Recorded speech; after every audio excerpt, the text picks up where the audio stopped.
बिस्मिल्लाहिर्रहमानिर्रहीम। शुरू करता हूँ उस कबीर खुदा का नाम लेकर जो कबीर खुदा बड़ा ही मेहरबान और निहायत रहम वाला है।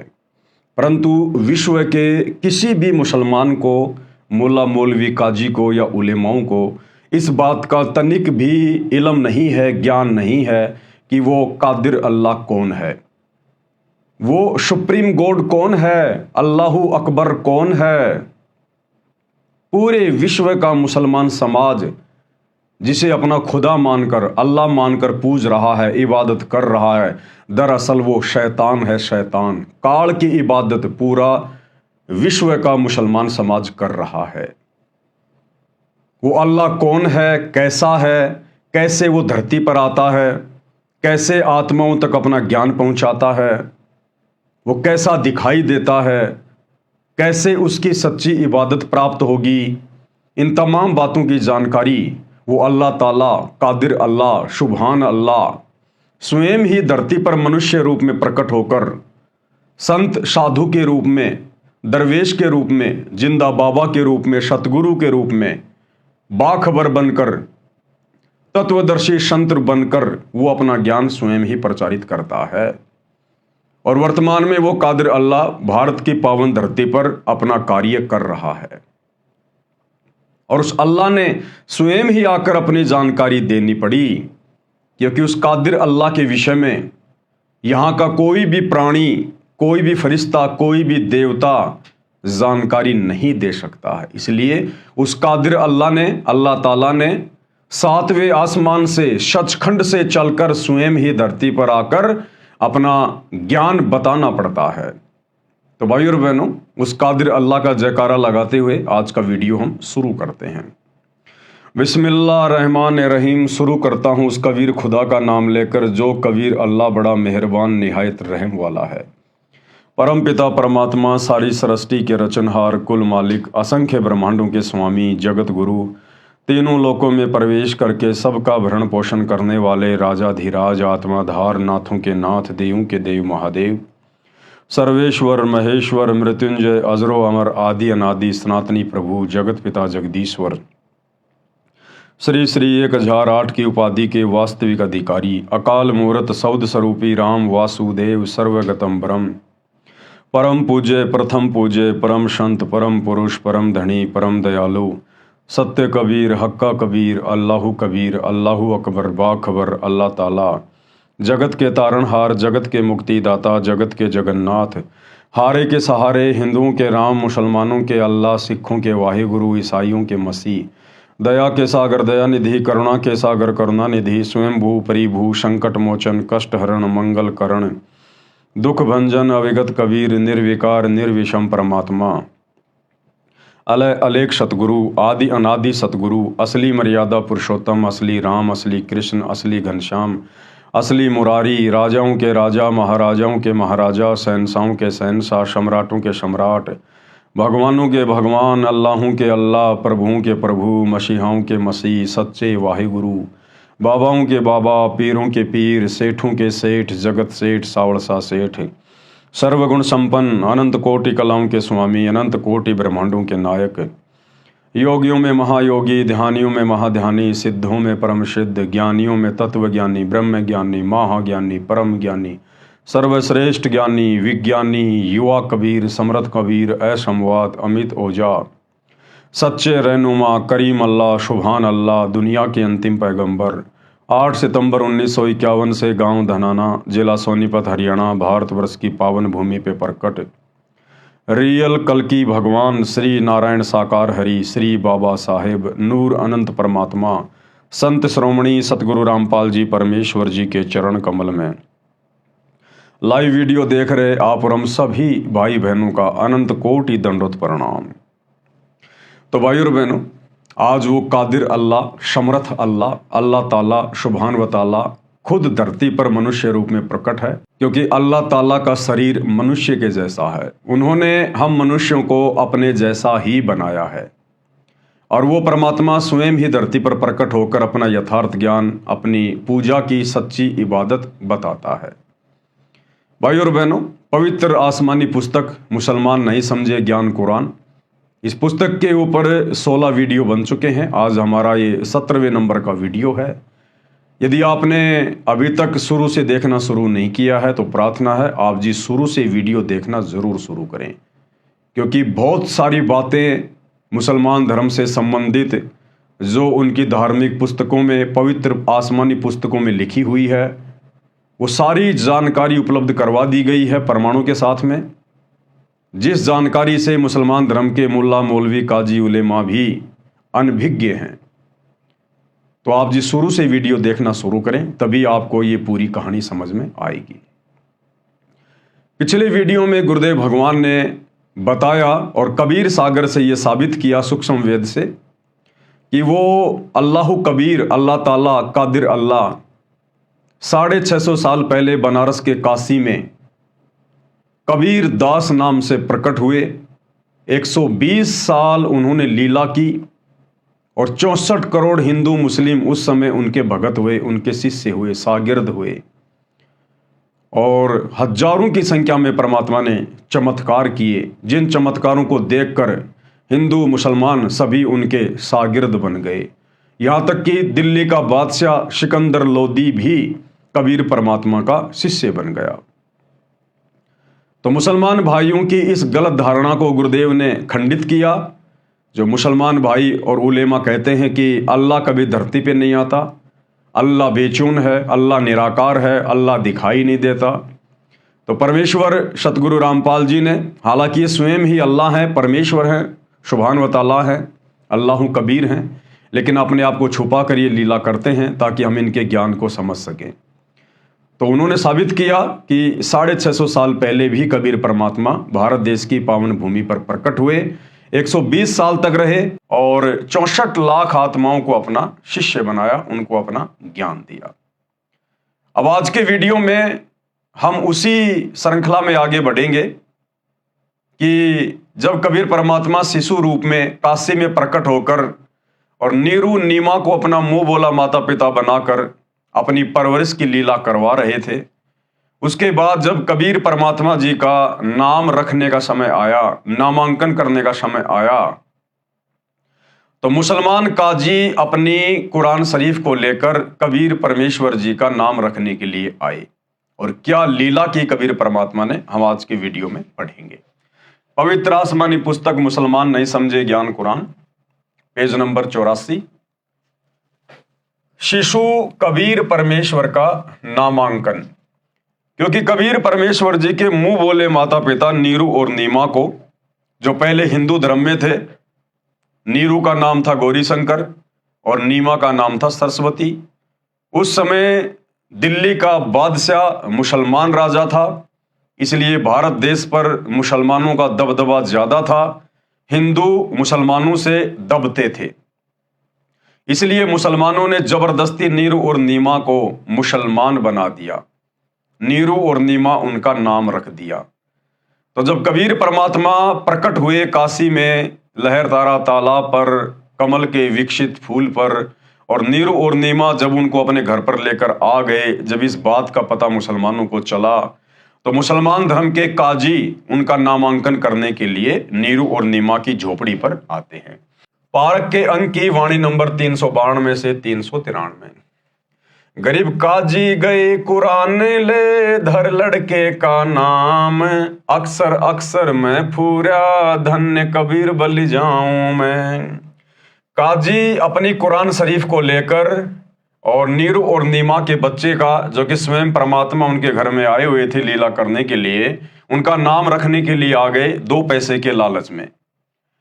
और कबीर परमेश्वर ने ऐसी लीला दिखाई, उस पूरी कुरान के अंदर जो भी पेज वो काजी खोले नाम रखने के लिए, पूरी कुरान के अंदर कबीर कबीर कबीर कबीर कबीर कबीर, परमात्मा ने यही दिखाया पूरी कुरान के अंदर। तो गरीबदास जी कहते हैं, मैं अपने ऐसे समर्थ कबीर परमात्मा के ऊपर बलि बलि जाऊं, कुर्बान हो जाऊं मैं।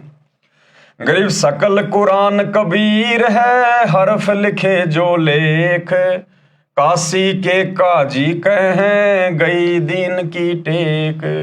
पूरी कुरान में कबीर परमात्मा ने कबीर कबीर कबीर कबीर ही नाम लिखे हुए दिखा दिए।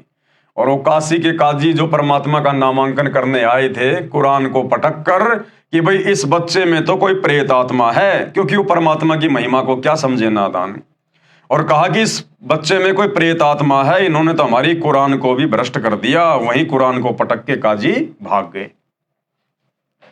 सरलार्थ, नीरू तथा नीमा पहले हिंदू ब्राह्मण ब्राह्मणी थे, इस कारण लालचवश ब्राह्मण लड़के का नाम रखने आए।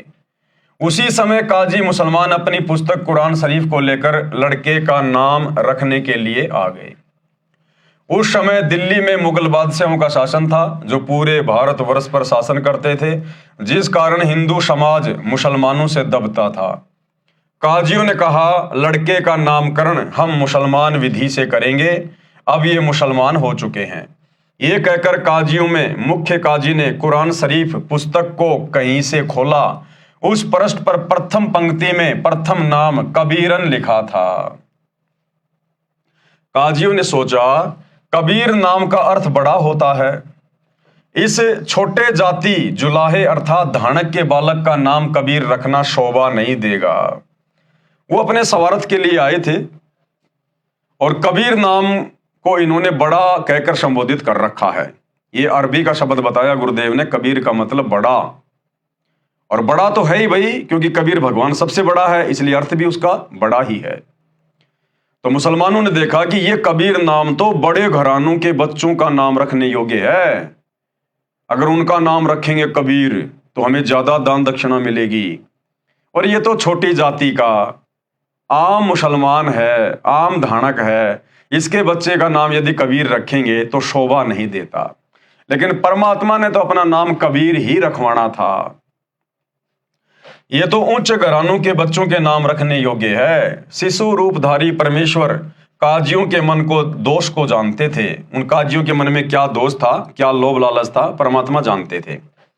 काजियों ने पुनः पवित्र कुरान शरीफ को नाम रखने के उद्देश्य से खोला। उन दोनों पृष्ठों पर कबीर कबीर कबीर अक्षर लिखे थे, अन्य लेख नहीं था।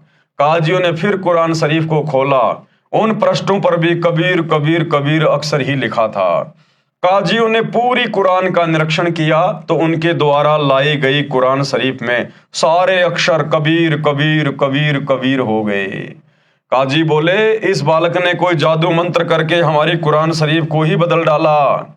तब कबीर परमेश्वर शिशु रूप में बोले, कबीर परमात्मा अल्लाह कबीर अल्लाह ताला जो लीला कर रहे थे शिशु रूप में, तो कबीर परमात्मा जी ने शिशु रूप में क्या कहा, हे काशी के काजियों, मैं कबीर अल्लाह अर्थात अल्लाह अकबर हूं, मेरा नाम कबीर ही रखो। काजियों ने अपने साथ लाई कुरान को वहीं पटक दिया तथा चले गए। बोले इस बच्चे में कोई प्रेत आत्मा बोलती है। परमात्मा ने कहा भैया इस कलयुग में मेरा कबीर नाम ही चलेगा, तुम चाहे कितनी कोशिश कर लो, मेरा कबीर नाम ही रहेगा। तो काजी समझ नहीं पाए परमात्मा की लीला को और उल्टा परमात्मा में दोष देखकर कि इसमें कोई प्रेत आत्मा बोलती है, कुरान को वहीं पटक कर कि इसने तो हमारी कुरान को भी खंडित कर दिया और चले गए।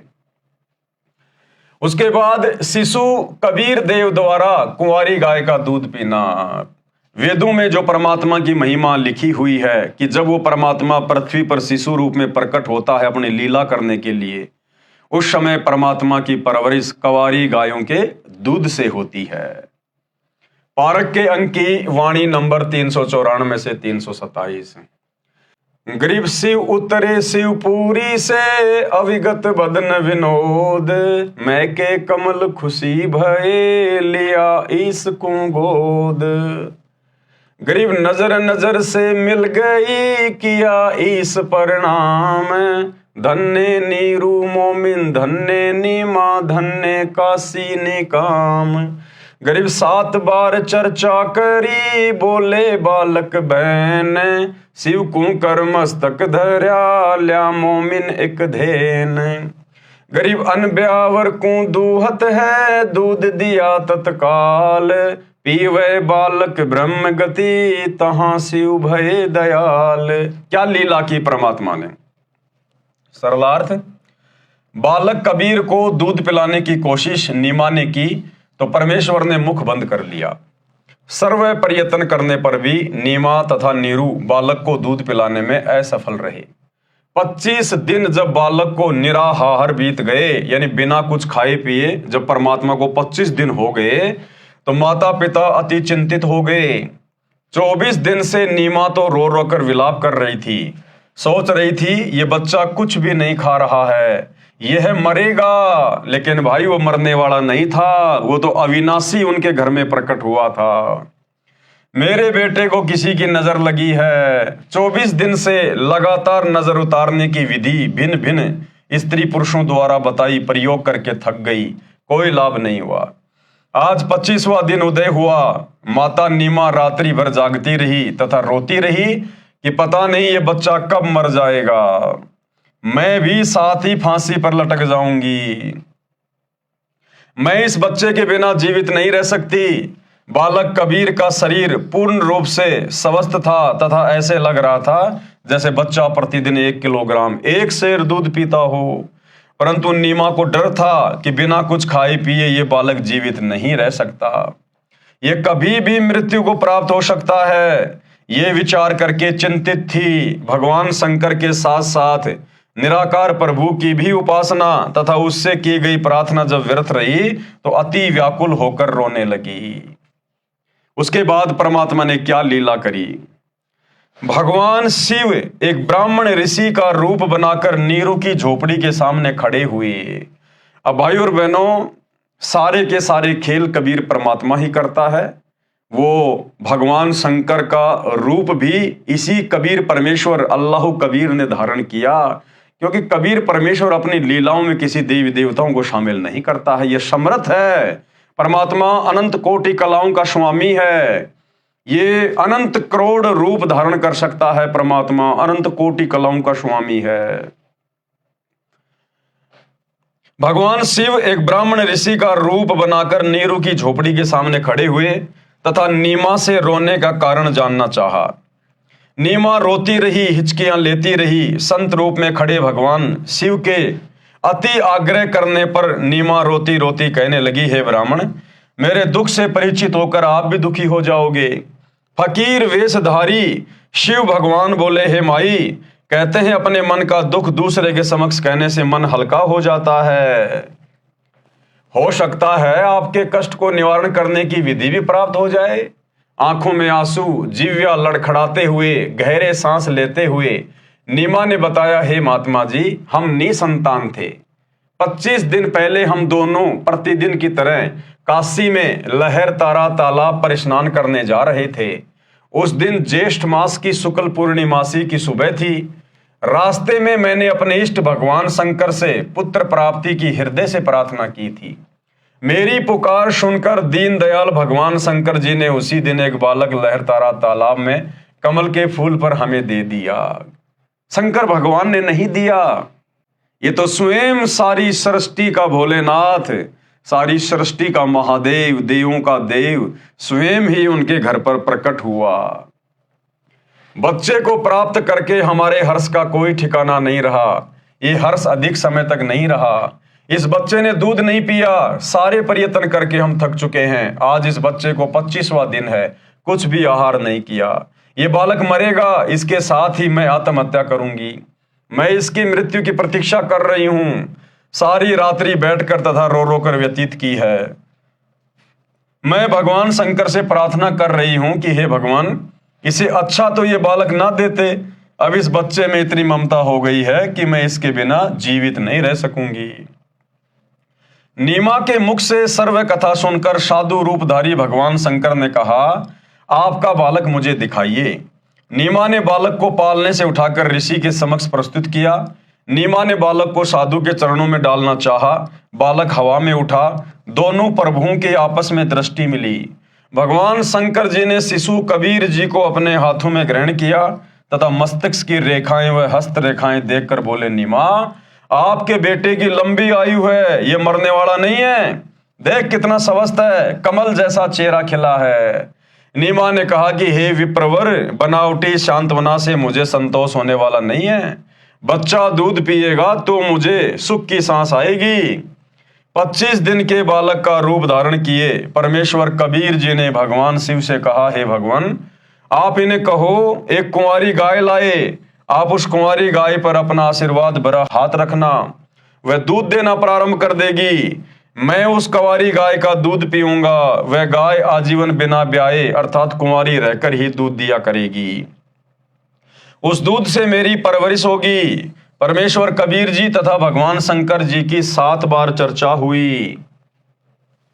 शिवजी ने नीमा से कहा, आपका पति कहाँ है?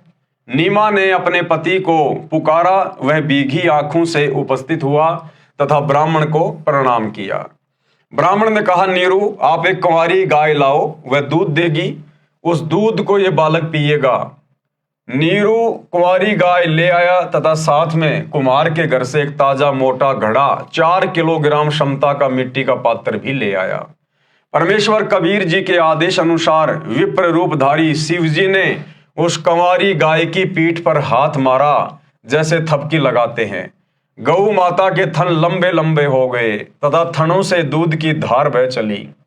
नीरू को पहले ही वह पात्र थनों के नीचे रखने का आदेश दे रखा था। दूध का पात्र भरते ही थनों से दूध निकलना बंद हो गया।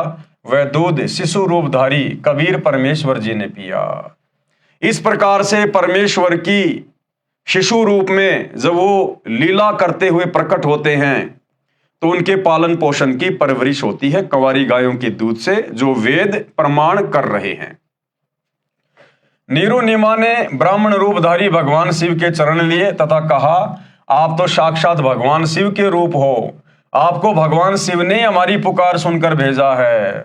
जगत का पेखना पेख्या, धनी का नाम ना लेखा। करने वाले सब कुछ कबीर परमात्मा थे, ये अल्लाह ताला ही सारी लीला कर रहे थे।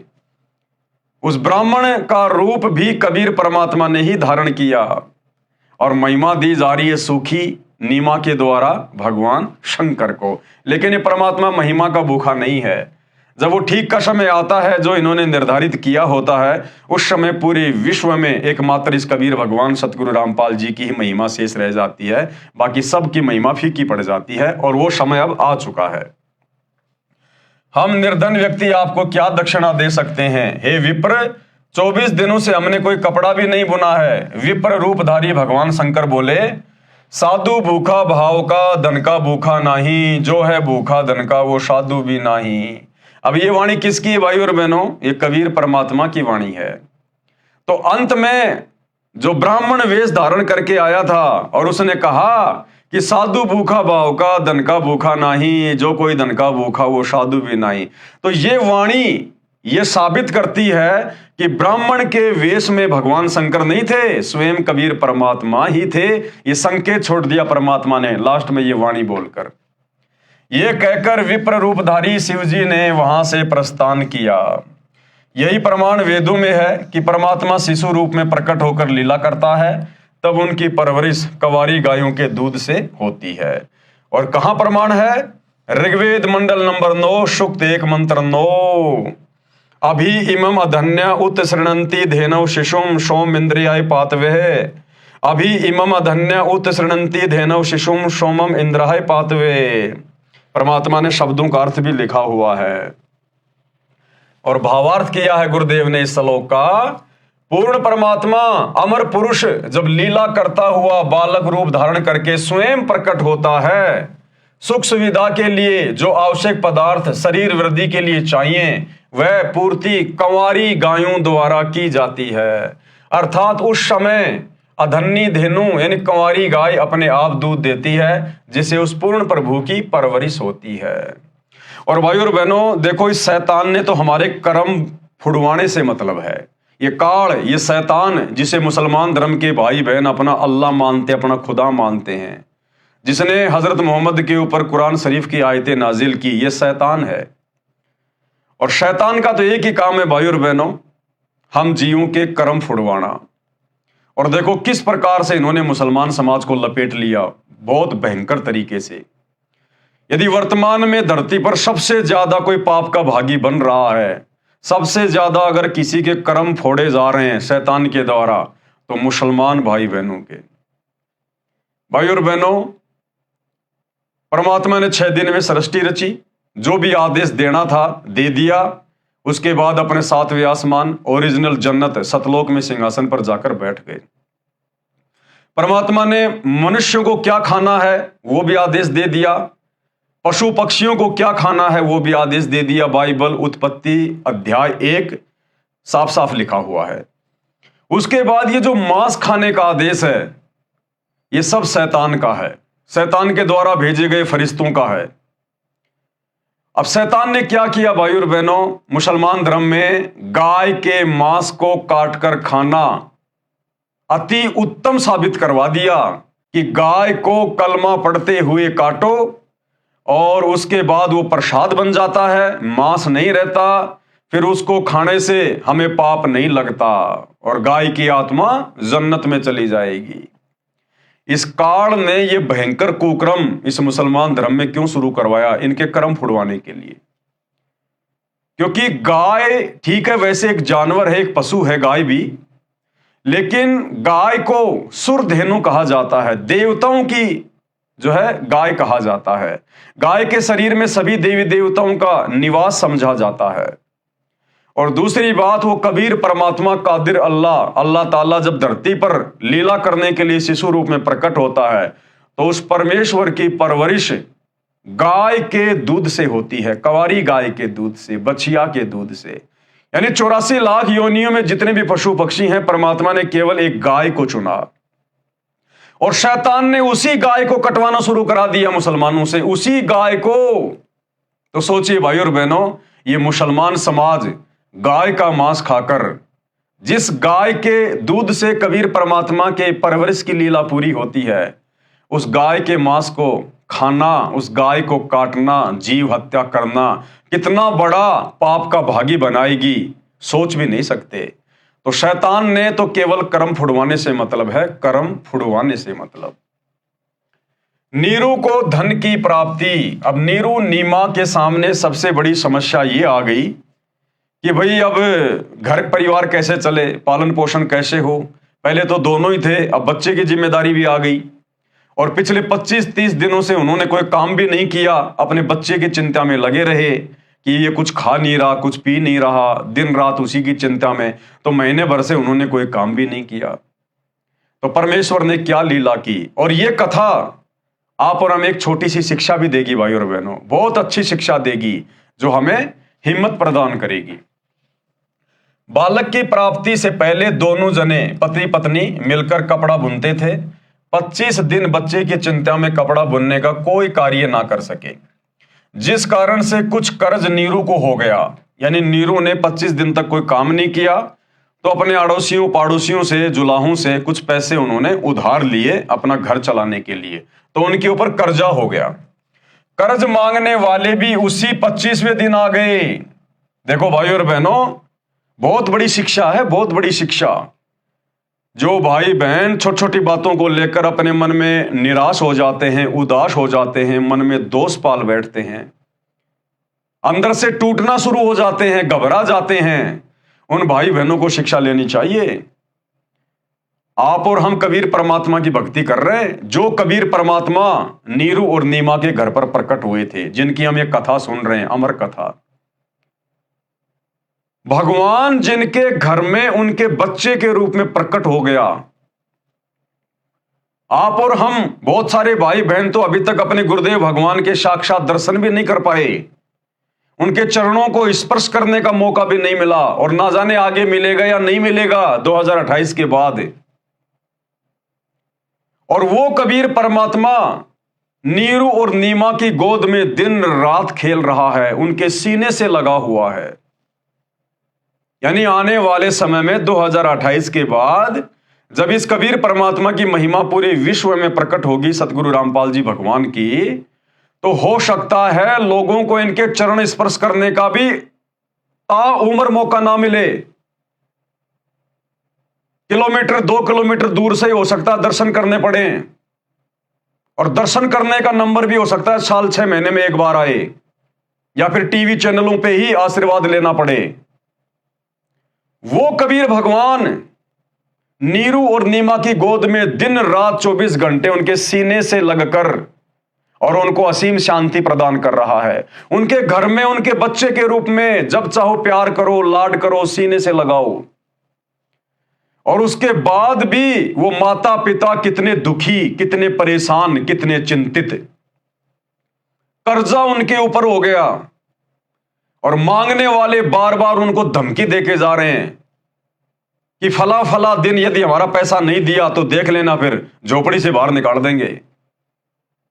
तो सोचिए, जिनके घर में सारी सृष्टि का भगवान परमात्मा कादिर अल्लाह, अल्लाहू अकबर बैठा हुआ है, जिसने पूरी सृष्टि को बनाया अपने एक शब्द से, इतना समर्थ वो जगत सेठ उस झोपड़ी में बैठा है नीरू नीमा की गोद में, और उस नीरू नीमा को लोग परेशान कर रहे, दुखी कर रहे हैं, उनके ऊपर कर्जा हो गया।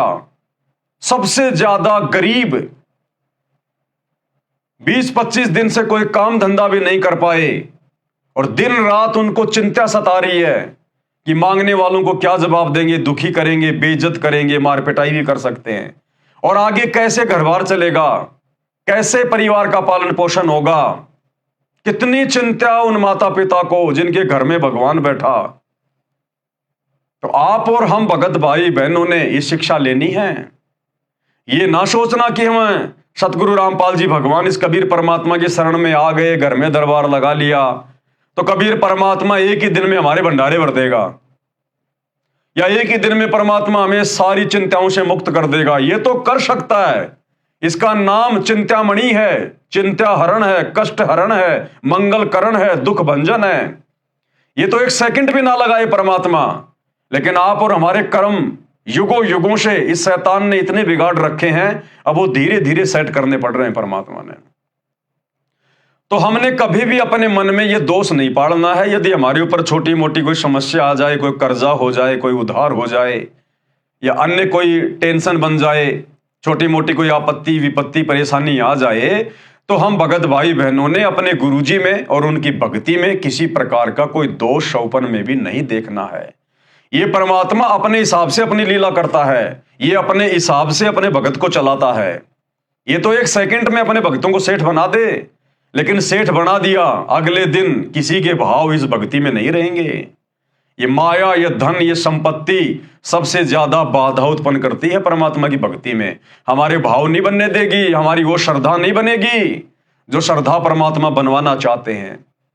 तो जिस घर में परमात्मा साक्षात प्रकट शिशु रूप में 24 घंटे माता पिता के सीने से लग के रहता है, और उस घर में समस्याओं का पहाड़ टूटा हुआ है, चिंताओं पर चिंताएं, एक चिंता हटती है दूसरी सामने आ जाती है, एक परेशानी समाप्त हुई दूसरी सामने आ जाती है। तो आप और हम भगत भाई बहनों ने वर्तमान में ज्ञान को आधार बनाकर अपनी आत्मा के कल्याण के लिए भक्ति करनी है। केवल सुख सुविधाओं को मद्देनजर रख के भक्ति पर नहीं लगे रहना है।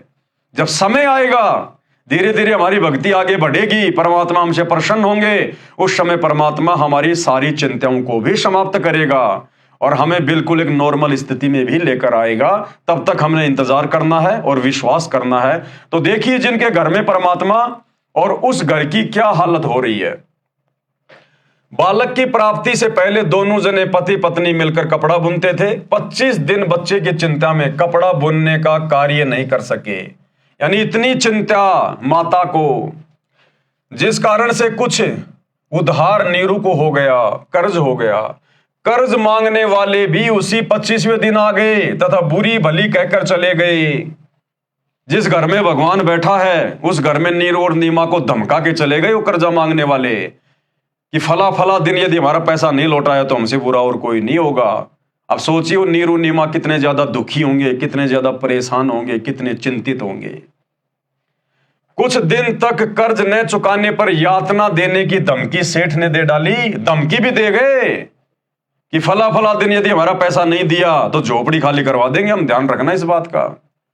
और उस समय उन नीची जाति वालों के साथ में कैसा दुर्व्यवहार किया जाता था, लाठियों से मार पिटाई कर दी जाती थी, क्योंकि उनकी कोई सुनने वाला भी नहीं था। तो सोचिए जिस घर में सेठ बैठा, जगत सेठ बैठा, साहूकार बैठा, पूरी दुनिया को असंख्य ब्रह्मांड भीख में देने वाला बैठा, और फिर भी वो माता पिता कर्जे में और चिंता में और मांगने वाले धमकियां दे दे के जा रहे हैं। तो आप और हमारे ऊपर यदि वर्तमान में थोड़ी बहुत कोई समस्या आ भी रही है भगवान की भक्ति लेने के बाद, तो हमने इन कथाओं को आधार बनाकर जीना है। दोनों पति पत्नी अति चिंतित हो गए, अपने बुरे कर्मों को कोसने लगे। एक चिंता का समाधान होता है, दूसरी तैयार हो जाती है। माता पिता को चिंतित देख बालक बोला, हे माता पिता, आप चिंता ना करो, आपको प्रतिदिन एक सोने की मोहर 10 ग्राम सोना पालने के बिछोने के नीचे मिलेगी। परमात्मा ने क्या समाधान निकाला कि रोजाना मेरे बिछोने के नीचे जहां मैं सोऊंगा वहां आपको एक सोने की मोहर मिलेगी रोजाना, और आप किसी के सामने जिक्र मत करना, आप किसी को बताना मत, और जितनी आवश्यकता हो उतना ही खर्च करना, बाकी पैसा धर्म भंडारे में लगा देना, अपने घर पे जमा मत करना। ये आदेश दे दिया शिशु रूप में अल्लाह कबीर ने, अल्लाह ताला ने अपने मुंह बोले माता पिता को। अब एक शिक्षा हमें और मिलेगी कि परमात्मा के वचन की अवहेलना करने का कितना बड़ा नतीजा निकलता है। तो परमेश्वर ने आदेश दे दिया कि ये सोने की मोहर आपको जो प्रतिदिन मिल रही है, आपने इसका जिक्र किसी के सामने नहीं करना। आप अपना कर्ज उतार कर, अपना तथा गऊ का खर्च निकाल कर शेष बचे धन को धर्म कर्म में लगाना, कि पैसा घर में जमा मत करना, इस पैसे को धर्म कर्म में लगा देना, नहीं तो तुम्हारे लिए जहर बन जाएगा, ये विष बन जाएगा। उस दिन के पश्चात 10 ग्राम सोना प्रतिदिन नीरू के घर परमेश्वर कबीर जी की कृपा से मिलने लगा। यह प्रक्रिया 1 वर्ष तक चलती रही। परमेश्वर कबीर जी ने मोहर यानी सोने का सिक्का मिलने वाली लीला को गुप्त रखने को कहा था। आदेश दिया शिशु रूप में कबीर परमात्मा सतगुरु रामपाल जी भगवान ने कि ये बात किसी को बताना नहीं, इसको गुप्त रखना है आप लोगों ने। यह आदेश हो गया, नियम हो गया परमात्मा का। एक दिन नीमा की प्यारी सखी उस समय नीरू के घर पर आई जिस समय वह कबीर जी को जगाने का प्रयत्न कर रही थी। नीमा की सखी ने वह सोना मोहर देख ली तथा बोली, इतना सोना आपके घर कैसे आया? नीमा ने अपनी प्यारी सखी से सारा गुप्त भेद कह सुनाया कि हमें तो 1 साल से ये मोहर प्रतिदिन प्राप्त हो रही है। हमारे घर पर भाग्यशाली लड़का कबीर जब से आया है, हम तो आनंद से रहते हैं। जो आदेश दिया था शिशु रूप में कबीर परमात्मा अल्लाह कबीर सतगुरु रामपाल जी ने, ये सोना मिलने वाली बात आप किसी को बताना मत, गुप्त रखना इसको। लेकिन नीमा ने गलती कर दी और अपनी सखी को वो बातें बता दी। अगले दिन से वो सोना मिलना बंद हो गया और आजीवन उनको मेहनत मजदूरी करके जुलाहे का काम करके ही अपना भरण पोषण करना पड़ा। अगर वो परमात्मा के नियम में रहते, मर्यादा में रहते, तो आजीवन उसी प्रकार से आनंद उठाते, वो सुखी रहते। लेकिन अपने परमेश्वर का उन्होंने वचन तोड़ दिया। ठीक इसी प्रकार भाइयों और बहनों, आज वर्तमान में वही कबीर परमात्मा सतगुरु रामपाल जी के रूप में धरती पर प्रकट हैं। और सन 1994 से गुरुदेव भगवान हमें दिन रात सत्संग के माध्यम से आदेश दे रहे हैं। आदेश सुबह का नित्य नियम करते हैं, परमात्मा हमें कितने आदेश दे रहे हैं।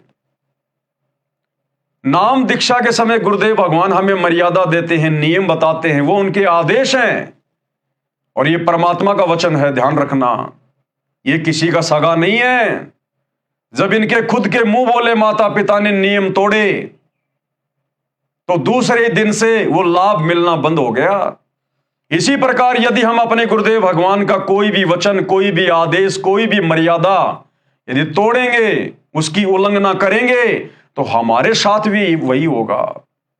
हमें भक्ति से मिलने वाले लाभ बंद हो जाएंगे और जो हमारे भाग्य में लिखा हुआ है वही मिलेगा। अच्छा तो अच्छा और बुरा तो बुरा। इसलिए हम भगत भाई बहनों ने, विशेषकर साध संगति से जुड़े हुए सत्सेवक भाई बहनों ने, यह गलती सौपन में भी नहीं करनी परमेश्वर के आदेश को तोड़ने की। जिस प्रकार उस परमेश्वर के आदेश को तोड़कर पाप के भागी बन रहे हैं हमारे ही गुरु भाई बहन जो शतलोक आश्रमों से जुड़े हुए हैं। गुरुदेव का खुद का कलयुगी परिवार, उनके बेटा बेटी, भाई बंधु, रिश्तेदार, कोऑर्डिनेटर, गुरुदेव के 2014 में हिसार जेल जाने के बाद इन्होंने किस प्रकार से गुरुदेव की मर्यादाओं की धज्जियां उड़ाई है। धनाना में बैडमिंटन का स्टेडियम बनवा दिया करोड़ों रुपए का। एक तो संगत का करोड़ों रुपया ज्योति पाठ और दान का बर्बाद कर दिया गया, परमात्मा की मर्यादा टूटी। ऊपर से गुरुदेव ने शतनाम के नियम नंबर 2 में कोई भी गेम खेलने के लिए या सहयोग करने के लिए, मोबाइल में भी वीडियो गेम खेलने के लिए साफ साफ मना किया हुआ है। और गुरुदेव के कलयुगी परिवार वालों ने, उनके मुंह बोले बेटा बेटी, उनकी पत्नी, उनके रिश्तेदारों ने धनाना गांव में करोड़ों रुपए की लागत से बैडमिंटन का स्टेडियम बनवा दिया गांव वालों के लिए, अपने शवारत के लिए, ताकि गांव धनाना में जो आश्रम बन रहा है, इस लालच में धनाना गांव के लोग हमारा विरोध ना करें और हमारा आश्रम सही प्रकार से चल पड़े। और गुरुदेव की मर्यादाओं की धज्जियां उड़ा दी। हरियाणा के जाट आरक्षण में लाखों भगत भाई बहनों को उनके धरनों पर बैठा दिया गया। करोड़ों रुपया भक्तों के ज्योति पाठ और दान का जाट आरक्षण में चंदे के रूप में दिया गया। आनंद पाल जैसे गुंडे की सीबीआई जांच का समर्थन भक्तों से करवा दिया गया। 5 लाख रुपया नगद राजपूत करणी सेना को राजस्थान के अजमेर की रैली में चंदे के रूप में दिया गया। गोहाना सोनीपत जिले की जाटों की धर्मशाला बनवाई गई। ऊपर का 5वां फ्लोर गुरुदेव के कलयुगी परिवार के द्वारा बनवाया गया। संगत का करोड़ों रुपया बर्बाद कर दिया गया। अयोध्या में जाकर काल उपासकों के लिए, जो रामलला के दर्शन करने के लिए आ रहे थे, उनके लिए 1 महीने तक वहां भंडारा लगवा दिया। काल उपासना में, आन उपासना में सहयोग कर दिया गया। और भी बहुत सारे कुक्रम जो अक्सर दास आपको बताता ही रहता है। तो सोचिए भाई और बहनों, जहां नीमा ने परमेश्वर के वचन की उल्लंघना की। परमेश्वर ने कहा था तुम्हें जो प्रतिदिन 10 ग्राम सोना मिल रहा है, इस भेद को गुप्त रखना, किसी के सामने बताना मत। लेकिन नीमा ने गलती कर दी और परमेश्वर के आदेश की उल्लंघना कर दी। उसी दिन से, अगले ही दिन से उनको वो लाभ मिलना बंद हो गया, सोने की मोहर मिलना बंद हो गया। तो भाई और बहनों, वर्तमान में वही परमात्मा धरती पर प्रकट है सतगुरु रामपाल जी के रूप में। और उनका वचन तो वही है जो पहले था, जो आज है। साध वचन पलटे नहीं, चाहे पलट जाए ब्रह्मांड। तो आज जिस प्रकार से गुरुदेव के परिवार के द्वारा और लाखों की संगत के द्वारा जो शतलोक आश्रमों से जुड़ी हुई है, आज गुरुदेव की गैर हाजिरी में जिस प्रकार से उनके आदेशों की अवहेलना की जा रही है, उनकी मर्यादाओं की धज्जियां उड़ाई जा रही हैं एक एक करके, सोचिए भाई और बहनों, इनको कैसे भक्ति का लाभ मिलेगा? परमात्मा वही है, नियम मर्यादा वही है। लेकिन वर्तमान में ये भाई बहन जो सुखी दिखाई दे रहे हैं, केवल इनकी पिछली बैटरी चल रही है। जब तक इन्होंने मर्यादा में रहकर भक्ति की, दान पुण्य किया, केवल इनकी वो कमाई चल रही है। वर्तमान में गुरुदेव का आशीर्वाद इनके ऊपर नहीं है। इन सब के नाम खंडित हैं, क्योंकि इन्होंने 1 नहीं 2 नहीं सैकड़ों बार परमेश्वर की मर्यादाओं को पैरों तले रौंदा है। तो आने वाले समय में इन भाई बहनों को दुखों का सामना भी करना पड़ेगा। युग परिवर्तन के दौरान, जो आने वाले समय में बहुत ही नजदीक है, 2028 समय निश्चित है। तो हम सत्सेवक भाई बहनों ने शिक्षा लेते हुए आगे बढ़ना है। हमने शौपन में भी अपने गुरुदेव भगवान की मर्यादाओं को टूटने नहीं देना है। भाई घर छूटो चाहे जग रूठो, चाहे रूठो ये संसारा हो, कौन सुनेगा फिर काल लोक में, जब गुरु रूठ गया मारा हो। नीमा की सखी ने वह सोना मोहर देख ली तथा बोली, इतना सोना आपके पास कैसे आया? नीमा ने अपनी प्रिय सखी से सारा गुप्त भेद कह सुनाया कि हमें तो 1 साल से ये मोहर प्रतिदिन प्राप्त हो रही है। आदेश तोड़ दिया परमात्मा का, मर्यादा तोड़ दी। हमारे घर पर भाग्यशाली लड़का कबीर जब से आया है, हम तो आनंद से रह रहे हैं। अगले दिन ही सोना मिलना बंद हो गया। अगले दिन वो सुविधा बंद हो गई परमात्मा का वचन तोड़ते ही। नीरू तथा नीमा दोनों मिलकर कपड़ा बुनकर अपने परिवार का पालन पोषण करने लगे। बड़ा होकर बालक कबीर भी पिता के काम में हाथ बटाने लगा। थोड़े ही समय में अधिक बुनाई करने लगा। शिशु कबीर की सुन्नत करने का असफल प्रयत्न। उसके बाद कबीर परमात्मा की सुन्नत करने का समय आया, क्योंकि मुसलमान धर्म में बच्चों की सुन्नत की जाती है, उनकी खतना की जाती है, उनका मानना है ये। अब ये सुन्नत की परंपरा कहां से शुरू हुई, कैसे शुरू हुई, इसके पीछे का भी एक इतिहास है जो सतगुरु रामपाल जी ने अपनी पुस्तक में लिख रखा है, सत्संगों में कह रखा है। अगर आगे इस पुस्तक में उसका कहीं जिक्र आएगा तो आप जियों को जरूर बताएंगे। अन्यथा दास ने वीडियो बना रखा है गुरुदेव के आशीर्वाद से कि मुसलमान धर्म में सुन्नत की परंपरा, टोपी पहनने की परंपरा और मूछें कटवाने की परंपरा कैसे शुरू हुई। हजरत मोहम्मद जी ने क्या वो गलती की थी जिस गलती के कारण उनकी पत्नी खदीजा ने उनको सजा दी थी, उनकी मूछें कटवा दी थी, उनके बालों की जो चोटी होती थी। पहले मुसलमान भाई बहन सब लंबे लंबे बाल रखा करते थे, हिंदुओं की तरह चोटी रखा करते थे।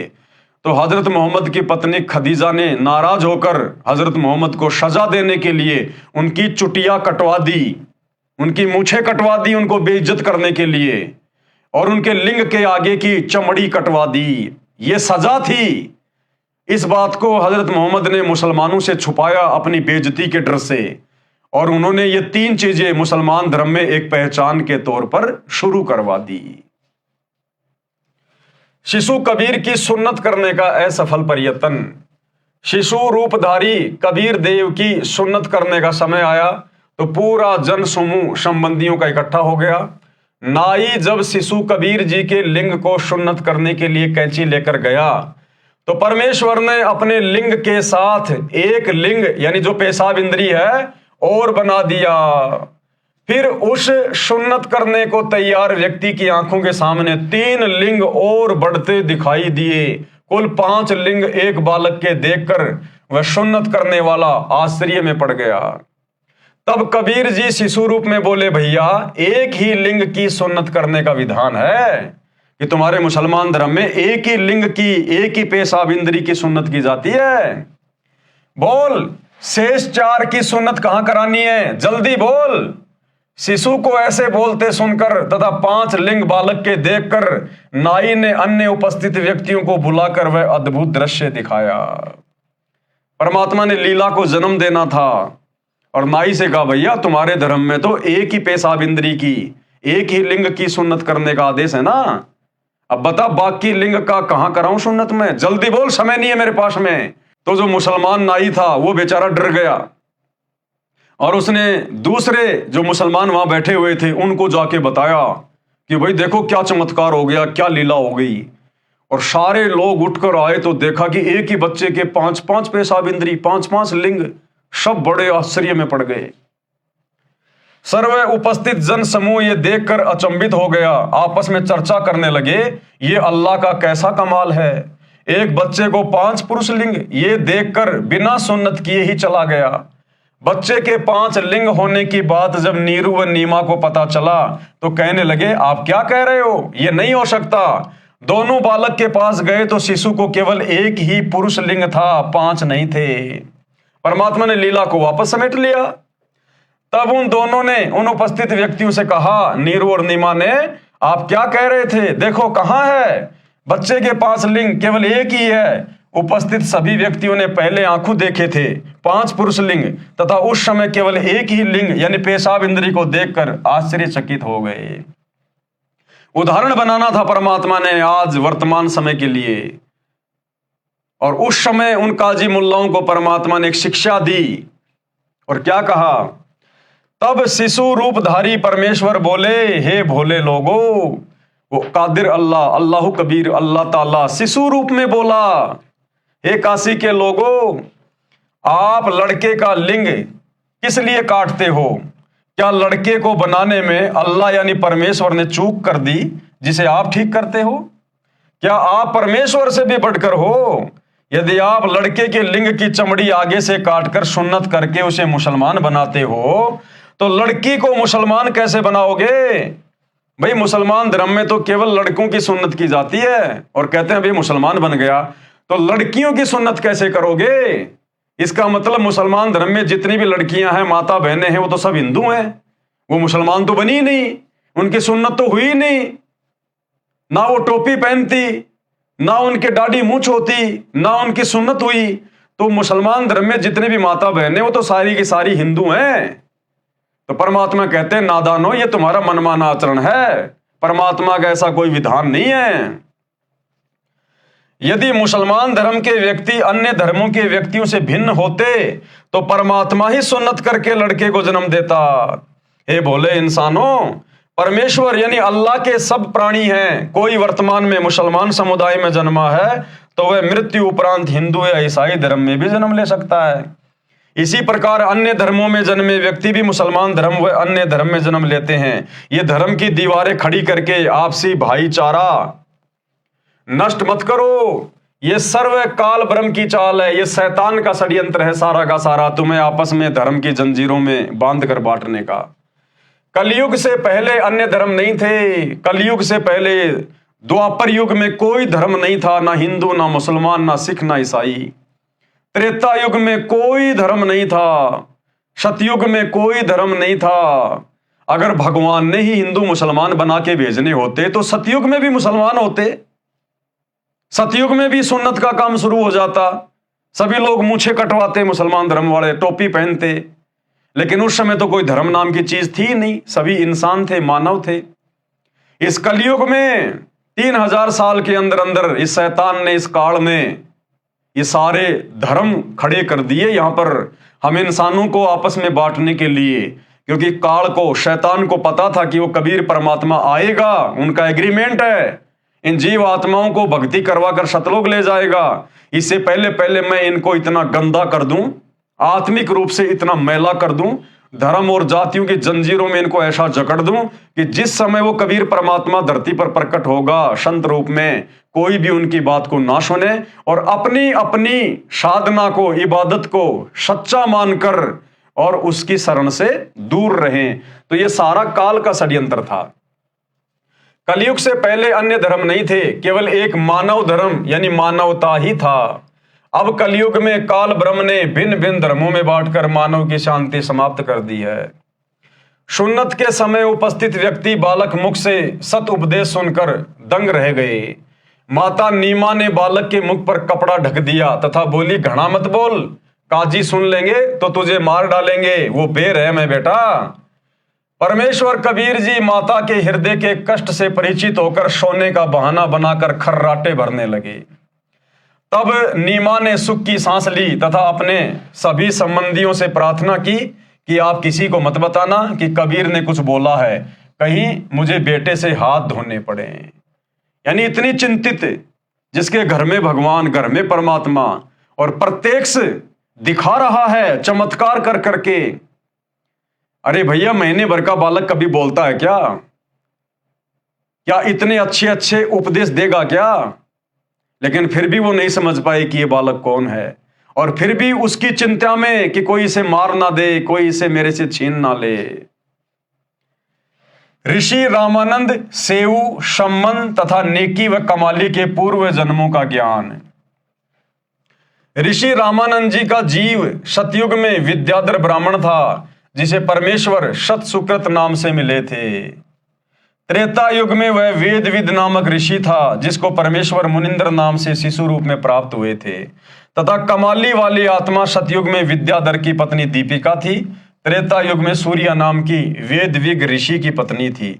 उस समय इन्होंने परमेश्वर को पुत्रवत पाला तथा प्यार किया। पंडित रामानंद जी, जिन्होंने 650 साल पहले जब ये कबीर परमात्मा शिशु रूप में प्रकट होकर लीला कर रहे थे, उस समय पंडित रामानंद जी ने कबीर परमात्मा के मुंह बोले गुरु की भूमिका की थी। यही पंडित रामानंद जी वाली आत्मा सतयुग में भी थी, त्रेता युग में भी थी। और जिस प्रकार कलयुग में 650 साल पहले नीरू और नीमा को कबीर परमात्मा की शिशु रूप में परवरिश करने का मौका मिला था, उसी प्रकार इस पंडित रामानंद जी वाली आत्मा को, और जो कमाली थी, जो परमात्मा की मुंह बोली बेटी थी, इन दोनों आत्माओं को सतयुग में और त्रेता युग में कबीर परमात्मा की शिशु रूप में परवरिश करने का मौका मिला था। उसी पुण्य के कारण ये आत्माएं परमात्मा को चाहने वाली थी। कलयुग में भी इनका परमेश्वर के प्रति अटूट विश्वास था। ऋषि रामानंद व कमाली वाली आत्माएं ही सतयुग में ब्राह्मण विद्याधर तथा ब्राह्मणी दीपिका वाली आत्माएं थी, जिन्हें ससुराल से आते समय कबीर परमेश्वर एक तालाब में कमल के फूल पर शिशु रूप में मिले थे। यही आत्माएं त्रेता युग में कौन? पंडित रामानंद की आत्मा और कमाली की आत्मा। त्रेता युग में वेदविग तथा सूर्या ऋषि दंपत्ति थे जिन्हें परमेश्वर शिशु रूप में प्राप्त हुए थे। सम्मन तथा नेकी वाली आत्माएं द्वापर युग में काणु वाल्मीकि तथा उसकी पत्नी गोदावरी थी। नेकी और सम्मन ये दोनों द्वापर युग में जब परमात्मा करुणामय ऋषि के रूप में आए थे तो इन्होंने परमात्मा की परवरिश की लीला की थी। जिन्होंने द्वापर युग में परमेश्वर कबीर जी का शिशु रूप में पालन पोषण किया था, उसी पुण्य के फलस्वरूप परमेश्वर ने इन्हें अपनी शरण में लिया था। सेऊ यानी शिव वाली आत्मा द्वापर में ही एक गंगेश्वर नामक ब्राह्मण का पुत्र गणेश था, जिसने अपने पिता के घोर विरोध के पश्चात भी मेरे उपदेश को नहीं त्यागा था, तथा गंगेश्वर ब्राह्मण वाली आत्मा कलयुग में शेख तकी बना। यानी जो शेख तकी था, जो सिकंदर लोदी का धार्मिक गुरु था, वो द्वापर युग में सेऊ का पिता था। शेख तकी वाली आत्मा द्वापर युग में सेऊ का पिता था, और द्वापर युग में भी ये शेख तकी की आत्मा जो गंगेश्वर नाम से था, ये कबीर परमात्मा का घोर विरोधी था, घोर विरोधी, और कलयुग में भी घोर विरोधी ही रहा। वह द्वापर युग से ही परमेश्वर का विरोधी था। गंगेश्वर वाली आत्मा शेख तकी को काल ब्रह्म ने फिर से प्रेरित किया, जिस कारण से शेख तकी यानी गंगेश्वर कबीर परमेश्वर जी का शत्रु बना। भगत श्री काणु तथा गोदावरी का गणेश माता पिता तुल्य सम्मान करता था। रो रो कर कहता था, काश आज मेरा जन्म आप वाल्मीकि के घर होता। मेरे माता पिता काणु तथा गोदावरी भी गणेश से पुत्रवत प्यार करते थे, उनका मोह भी उस बालक में अत्यधिक हो गया था। इसी कारण से वे फिर से उसी गणेश वाले आत्मा अर्थात सेऊ के माता पिता नेकी तथा सम्मन बने। सम्मन की आत्मा ही नौशेरवा शहर में नौशेर खान राजा बना, फिर बलक बुखारे का बादशाह इब्राहिम अदम सुल्तान हुआ, तब उसको पुनः भक्ति पर लगाया। सुल्तान इब्राहिम इब्न अदम की संपूर्ण कथा इसी पुस्तक के पेज नंबर 153 पर लिखी है। सतगुरु रामपाल जी से निवेदन है कि जब हम मुसलमान भाइयों से ज्ञान चर्चा करते हैं, उनके प्रश्नों का उत्तर हम नहीं दे पाते हैं, कृपया इसका जवाब कैसे दें। प्रश्न ये है। तो गुरुदेव ने कहा, भाई क्या सवाल है? कुरान का ज्ञान उतारने वाला अल्लाह कादिर नहीं है, ये कैसे माना जाए? क्योंकि कुरान मजीद में सूर 7:38 आयत नंबर 41 और 42 में प्रमाण है कि अल्लाह ने बंदे अयूब की पुकार सुनकर उसे कहा कि जमीन पर लात मारो, पीने के पानी का चश्मा निकलेगा, यानी फवारा निकलेगा। अयूब ने वैसा ही किया और लात मारते ही पीने के ठंडे पानी का चश्मा बहने लगा। तो मुसलमान भाई बहन कहते हैं कि हमारे अल्लाह ने, जिसको हम अल्लाह कह रहे हैं, खुदा कह रहे हैं, और तुम संत रामपाल जी के भगत कहते हो कि वो शैतान है, वो काल है। एक समय हमारे धर्म में एक अयूब नाम का व्यक्ति हुआ और उसने अपने खुदा से प्रार्थना की, तो उस अयूब ने जमीन में लात मारी, लात मारते ही पानी का फवारा निकला, चश्मा निकला। तो तुम ये कैसे कह सकते हो कि हमारा खुदा समर्थ नहीं है या हम शैतान की इबादत कर रहे हैं? तो गुरुदेव भगवान ने क्या जवाब दिया इसका? सतगुरु रामपाल जी उत्तर इस प्रकार दो। उत्तर आप जी इसी पुस्तक में सृष्टि रचना अध्याय में पढ़ें, उससे पता चलेगा कि कुरान का ज्ञान उतारने वाला किस स्तर का खुदा है। सबसे पहले अल्लाह की परिभाषा समझें। खुदा अरबी भाषा का शब्द है जिसका अर्थ है स्वामी, प्रभु, मालिक, गॉड, भगवान। उदाहरण से समझते हैं, जैसे भारत देश में प्रांत में मंत्री जी, मुख्यमंत्री जी के पद हैं। मंत्री जी केवल एक या अधिक विभाग या स्वामी प्रभु होता है। मुख्यमंत्री पूरे राज्य का प्रभु यानी मालिक होता है। अन्य राज अधिकारी भी होते हैं, जैसे पुलिस विभाग में डायरेक्टर जनरल डीजी होता है, जो पूरे प्रांत की पुलिस का प्रभु यानी मालिक होता है। उससे नीचे अन्य पद भी होते हैं, inspector general, IG, superintendent of police, SP, deputy superintendent of police, DSP, फिर थानेदार यानी एसएचओ तथा अन्य पुलिस मुलाजिम होते हैं। पूरे भारत देश का मालिक प्रभु स्वामी राष्ट्रपति जी हैं। दूसरे नंबर पर प्रधानमंत्री जी पूरे भारत के मालिक प्रभु हैं। इनके बाद अन्य विभागीय मंत्रीगण अपने अपने विभागों के प्रभु यानी मालिक होते हैं। परंतु प्रधानमंत्री जी सब मंत्रियों मुख्यमंत्रियों से अधिक शक्तिमान यानी पावरफुल होते हैं।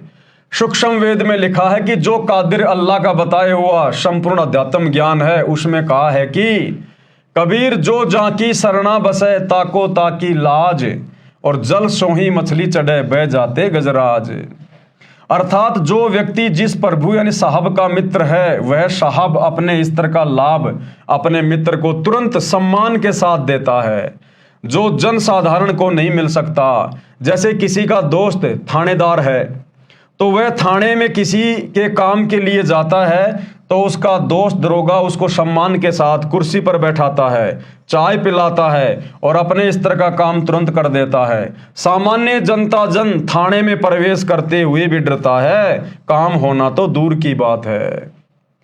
इसी प्रकार यदि किसी की दोस्ती पुलिस के डीजी से है, तो उसके लिए पूरे प्रांत में पुलिस के स्तर का कार्य तुरंत हो जाता है। जो कार्य एसपी डीएसपी थानेदार भी नहीं कर सकते, वह भी डीजी के मित्र का हो जाता है। इसी प्रकार प्रांत में मंत्री जी भी राहत दे सकता है, परंतु मुख्यमंत्री के समान लाभ नहीं दे सकता। इसी प्रकार भारत के प्रधानमंत्री जी सब मुख्यमंत्रियों व केंद्रीय मंत्रियों से अधिक लाभ दे सकते हैं। जिनकी दोस्ती प्रधानमंत्री से है, उसके काम देश में किसी भी स्तर के साहब के पास हो, निर्बाध बिना रोक टोक के हो जाते हैं। वाणी का अर्थ है कि जैसे मछली की जल से सच्ची दोस्ती है। जल की दरिया बह रही हो, उसमें चाहे 50 फुट का एकदम फाल है, ऐसे फाल पानी नीचे गिरने वाले स्थान को कहते हैं फाल। वहां पर पानी बहुत तेजी से नीचे गिरता है, उसके सामने यदि गजराज हाथियों में सबसे ताकतवर हाथी भी आ जाए, तो वह जल प्रवाह उस हाथी को भी बहा ले जाता है। परंतु मछली उस फाल के नीचे वाले स्तर पर बह रहे जल से ऊपर वाले स्तर पर यानी 50 फुट ऊपर सन्मुख सीधे चढ़ जाती है। यानी जल ने अपनी दोस्त मछली को अपने स्तर की सुविधा दे रखी है, जिसे हाथी प्राप्त नहीं कर सकता। जो जाकी सरना बसे ताको ताकी लाज, जल स्यों ही मछली चढ़ जाती और बह जाते गजराज। अब आसानी से समझ सकेंगे कि कुरान मजीद की सूर 7:38 आयत नंबर 41 और 42 में जो चश्मा यानी पानी का फवारा लात मारने से अयूब के अल्लाह ने जमीन से निकाल दिया, कारण यह है कि प्रत्येक प्रभु में अपने स्तर की शक्ति है। कुरान मजीद यानी कुरान शरीफ का ज्ञान देने वाला काल ब्रह्म, ये शैतान ज्योति निरंजन, इसकी सत्ता 21 ब्रह्मांडों पर है। उनमें से एक ब्रह्मांड के सब लोकों में जीव हैं। जिस ब्रह्मांड में हम हैं, इसका प्रभु भी ये काल ब्रह्म है। इसके स्तर की साधना करने से ये चमत्कार करता है। इसके द्वारा बताई भक्ति क्रियाओं से जन्नत स्वर्ग में सदा नहीं रहा जा सकता। जन्म तथा मृत्यु का चक्र सदा बना रहेगा। कुत्ते गधे सूअर आदि पशुओं व पक्षियों जीव जंतुओं के शरीरों में कष्ट प्रत्येक जीव को उठाना पड़ता है। चाहे कोई भक्ति यानी इबादत करे चाहे ना करे, इबादत न करने वाले सीधे नरक में जाते हैं, फिर पशु पक्षी आदि के जीवन भोगते हैं, और इबादत करने वालों को कुछ समय स्वर्ग का सुख मिल जाता है। उनको भी नरक यानी जहन्नुम में गिरना पड़ता है। अन्य जीवों के शरीरों में भी कष्ट भोगना पड़ता है। केवल सृष्टि उत्पन्न करने वाले कादिर अल्लाह, जिसे गीता अध्याय 8 श्लोक 3 में परम अक्षर ब्रह्म कहा है, तथा उसी की जानकारी इसी अध्याय के श्लोक नंबर 8, 10 तथा 20 व 22 में, तथा गीता अध्याय 15 श्लोक 17, गीता अध्याय 18 श्लोक 46, 61, 62 में, तथा अनेकों अन्य स्थानों पर गीता में है, तथा कुरान मजीद की सूर फुरकान 25 आयत नंबर 52 से 59, सूर बकरा 2 आयत नंबर 255 तथा अन्य अनेकों सूरों में, जिसको संपूर्ण जगत का उत्पत्ति करता परवरदिगार व शाश्वत अविनाशी बताया है, उसकी इबादत करने से साधक यानी भगत सदा रहने वाले सुख स्थान सतलोक को प्राप्त करता है। वहां जाने के पश्चात फिर कभी काल के लोक में जन्म नहीं लेता। गुरुदेव के कहने का मतलब है कि फायदा तो शैतान की भक्ति से भी मिलेगा, क्योंकि ये भी 21 ब्रह्मांड का राजा है, स्वामी है, भगवान है, साहब है। जिस प्रकार फायदा तो आपको एक थानेदार भी दे सकता है यदि आपका दोस्त है तो, लेकिन मुख्यमंत्री के स्तर का लाभ वो थानेदार नहीं दे सकता। अपने स्तर का लाभ तो थानेदार भी दे देगा, क्योंकि वो भी अपने स्तर पर अपने क्षेत्र में पावर लेकर बैठा है। इसी प्रकार लाभ तो ये शैतान भी दे देता है, क्योंकि ये भी किस ब्रह्मांड का प्रभु है, स्वामी है, राम है, खुदा है।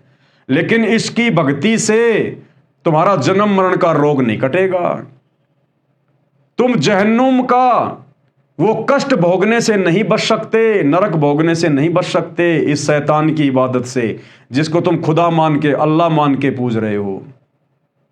तो वो जो अयूब था, उस अयूब को जिस प्रकार से जमीन से वो जल प्राप्त हुआ ठोकर मारने से, तो ये जो मुसलमान जिसे अपना खुदा कह रहे हैं, अल्लाह कह रहे हैं, वो शैतान इतना छोटा मोटा लाभ दे देता है, ऐसे चमत्कार वो कर देता है, कोई बड़ी बात नहीं है, लेकिन वो तुम्हारा जन्म मरण का रोग नहीं मिटा सकता।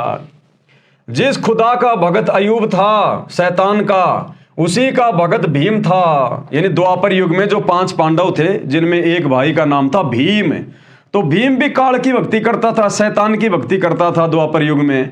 तो कहते हैं मुसलमान धर्म में वो अयूब नाम का भगत जिस खुदा की इबादत करता था, शैतान की, उसको खुदा समझ के, उसी का भगत भीम था। और महाभारत ग्रंथ में प्रकरण है कि भीम अपनी माता तथा पत्नी द्रौपदी तथा अन्य चारों भाइयों के साथ हिमालय पर्वत पर गए। जल का अभाव था, सब प्यास से व्याकुल हो गए। भीम ने पैर को मोड़कर गोडा जमीन पर मारा, पत्थरों से मीठे जल का चश्मा बह चला, फंवारा निकल गया। उस स्थान को भीम गोडा कहते हैं, जो भारत के उत्तराखंड राज्य में हरिद्वार के पास में है। तो गुरुदेव कह रहे ये तो कोई बड़ी बात नहीं है, ये छोटे मोटे चमत्कार करना ये तो शैतान के लिए कोई बड़ी बात नहीं है, लेकिन चमत्कार माध्यम से उसको खुदा मान लेना, अल्लाह अकबर मान लेना, ये हमारी नासमझी है। केवल ऐसे चमत्कार के होने से कादिर खुदा नहीं माना जा सकता। कादिर खुदा कबीर जी ने अपने भगत वीर देव सिंह बघेल काशी के नरेश के लिए जंगल में ऊंची सूखी पहाड़ी के ऊपर मीठे जल का तालाब बना दिया। 650 साल पहले जब कादिर खुदा अल्लाह कबीर दास नाम से काशी में प्रकट थे, और वीर देव सिंह बघेल जो काशी नरेश था, उन्होंने नाम दीक्षा ले ली थी कबीर जी से। और उसके बाद वो एक बार जंगल में शिकार करने गया, तो वहां पर इतनी भयंकर प्यास लगी जंगल में, कहीं कोई पानी नहीं मिला। अगर 10 मिनट पानी ना मिले तो सारे मर जाएं, इतनी भयंकर प्यास। तो कबीर परमात्मा भी उस दिन वीर देव सिंह बघेल के साथ में थे। तो परमात्मा ने फिर कहा कि भाई उस पहाड़ी के ऊपर जाकर देखो। तो वहां एक सैनिक गया, तो जाकर देखा वहां तो पानी का, ठंडे पानी का, मीठे पानी का, स्वच्छ पानी का पूरा तालाब बना हुआ है। काजू, किशमिश, सेब, संतरे, मौसमी, आम, अंगूर के पेड़ों के बाग लगे हुए हैं, और सब ने जाकर छिपकर पानी पिया और पेट भरकर उन्होंने फल फ्रूट खाए। तो ये है समर्थ अल्लाह। अरे अयूब के लिए अगर उसने जमीन से पानी का फव्वारा निकाल दिया, कौन सा चमत्कार हो गया। कबीर परमात्मा ने तो वीर देव सिंह बघेल के लिए तालाब का तालाब बना दिया पहाड़ के ऊपर। उसके चारों ओर फलदार वृक्षों के बाग लगा दिए, क्योंकि राजा तथा उसके साथ सैकड़ों सैनिक शिकार के लिए जंगल में बहुत आगे तक चले गए थे। वे सब भूख तथा प्यास से मरने वाले थे, प्राण जाने को हो गए थे। उनके जीवन की रक्षा की। इस करिश्मे के साथ साथ पूर्ण मोक्ष भी कबीर अल्लाह ने अपने भगत को पूर्ण मोक्ष भी प्रदान करता है। भगत को सदा सर्वश्रेष्ठ जन्नत में रहने के लिए स्थान देता है सतलोक में। ये चमत्कार तो कबीर परमात्मा कादिर खुदा अल्लाह कबीर करता ही करता है। उसके साथ साथ कबीर परमात्मा अपने भगत को जहन्नुम में नहीं जाने देता, जो उसकी सच्ची इबादत करता है। उसे 84 लाख योनियों में पशु पक्षी नहीं बनने देता, और उसे ओरिजिनल जन्नत सतलोक में भी पूर्ण मोक्ष देता है। जो जितना प्रभु यानी खुदा है, वह अपनी इज्जत रखने के लिए अपने भगत को अपने स्तर का लाभ देता है। कबीर अल्लाह ताला की समर्थता की अधिक जानकारी के लिए अध्याय हजरत आदम से हजरत मोहम्मद तक में पढ़ें, ढेर सारे प्रमाण, वो आगे हम पढ़ेंगे इस वीडियो में।